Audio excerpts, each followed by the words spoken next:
Yeah, let me give you one. Around 6, right? Yes, 6.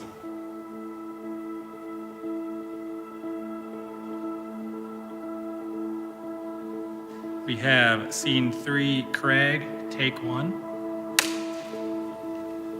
You know, I just think I find this guy inspiring because he's obviously taken some huge hurdles in his life and have just turned them into positives.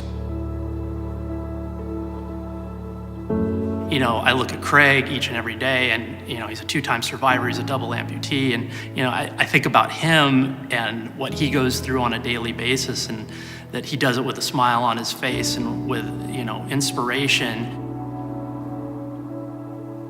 Yeah, I mean, I was first diagnosed when I was 15 years old, and I was a sophomore in high school. After I was told that I had Hodgkin's lymphoma, we had a meeting with an oncologist, and he was going over that I was going to have surgery to remove my spleen, appendix, part of my liver, take out a bunch of lymph nodes, followed by a year of chemotherapy and 6 months of radiation. And the funny thing was, the only thing I asked him at that meeting was I going to be able to play baseball that year or not? I distinctly remember one day that I got really sick at a chemotherapy treatment, and I had a game on Friday, and I really wanted to play.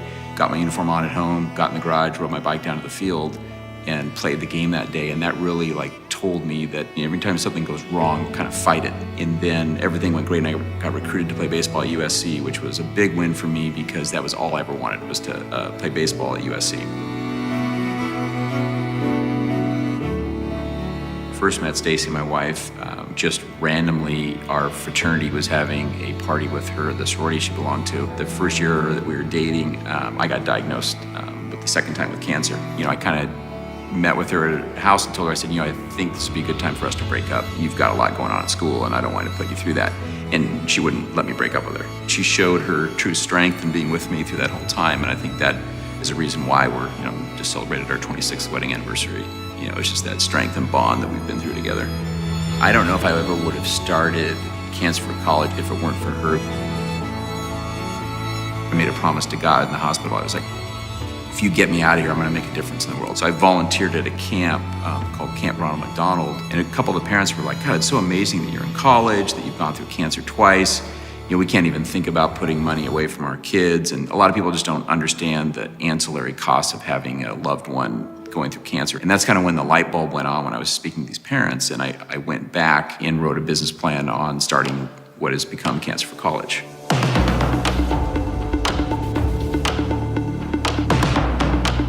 I really didn't get to know you then. It was just more like I knew you lived on that same floor. You probably thought I was like a European water polo player. That's exactly, or something. yeah. To paint a picture of the worst dorm you can be assigned to. A 3-story cinder block building with industrial carpeting. There was a bunch All of guys. Yeah. You had told me about this idea. I laughed in his face. I said, it's never gonna work.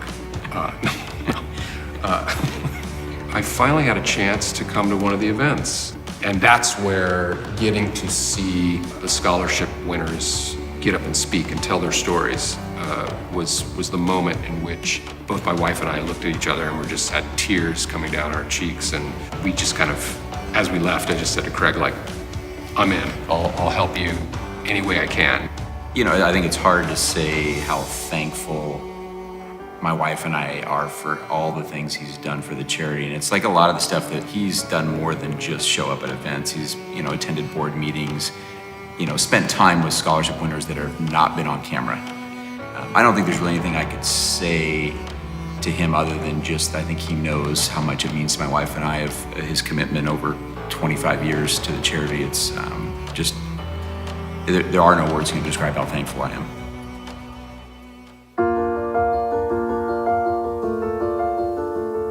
You'll hear people talk about, oh, these millennials or these younger kids, they're, you know, they're self-absorbed and they don't work hard. And I'm always the one that says, you know, well, you're not hanging around the right ones then, because the people that I'm seeing every day are working really hard. They want to make a difference in the world. And so it's so refreshing to be around these amazing kids. Scene 10, circle discussion, take 1. Mark? Who here thinks that cancer has made them stronger?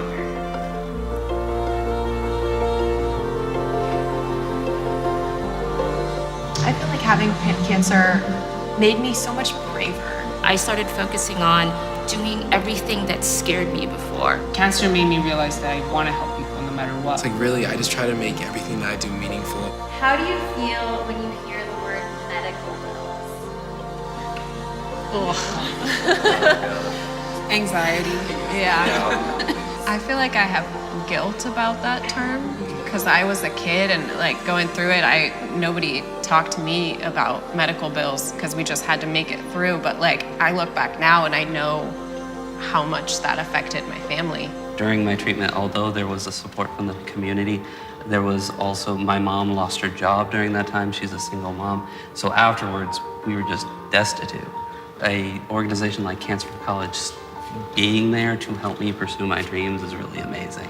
You watch your friends, move forward. They're moving forward, they're graduating, they're getting internships, they're getting jobs, and meanwhile you're stuck in the hospital. And then somehow you survive and you're thankful for that. But then you're like, what do I do? The people that are my age that I'm supposed to be on the same level with, they're all the way out here already and I'm still back here. I think a lot of people don't realize too that the bills keep coming after treatment is over. You can be healthy and you can be so grateful to be healthy, but you're still dealing with the financial burden of cancer. I had it when I was 8, but then the financial burden kept impacting everything. It caused my sister to have to take out more loans because my parents used up the college fund for my treatment. And then I literally would have had to change schools if I didn't get the scholarship. I met my wife in college, I met so many of my friends in college, and it changed the direction of my life. The kids that we've been able to impact through the charity has been remarkable. Each year you think, oh, well, that's the story. That's the most inspirational, amazing story that you're ever going to hear.